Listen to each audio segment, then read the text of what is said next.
कितना भी अपने पास इकट्ठा हो जाए भौतिक सुख साधन के सामान, फिर भी और की चाहत बनी रहती।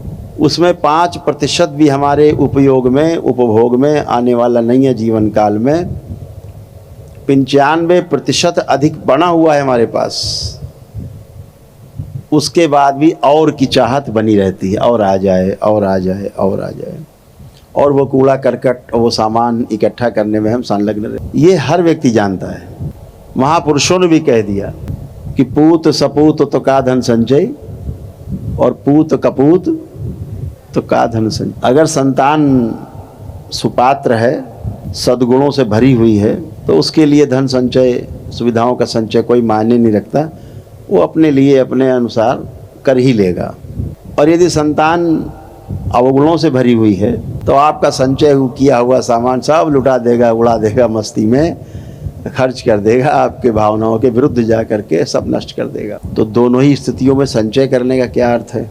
जो संचय है वो विचारों का, सद्विचार जो उनका संचय हो, जो कभी क्षय नहीं होते, नष्ट नहीं होते। अगर संचय किया जाए ध्यान से देख करके, जो हमारे भाव हैं, जो सब में एक समान हैं, हर मनुष्य में एक समान है, लेकिन जैसे ही हम अपने अपने प्रिय, अपने अपने हित और अपने अपने लाभ के लिए सोचते हैं, अलग अलग हो जाते हैं। और जैसे ही सबके अर्थ में सोचने लगते हैं कि सबका प्रिय हो वो हो, जो सबको लाभकारी हो वो हो, जो सबके लिए हितकारी हो वो हो, वैसे दृष्टि बदल जाती है, सब आपके साथ जुड़ जाते हैं। अपने लिए सोचते ही अलग अलग हो जाते हैं सब, और सबके लिए सोचते ही सब जुड़ जाते हैं आपसे। तो सारा खेल आपके भाव और विचारों का है।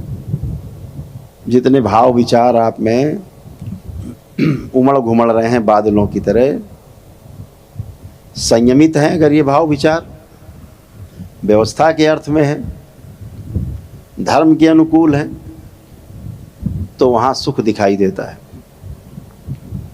और इस सुख की जो निरंतरता है, धर्म के साथ अगर न्याय और सत्य जुड़ जाता है तो सुख की निरंतरता हो जाती है। धर्म के साथ साथ यही व्यवस्था है।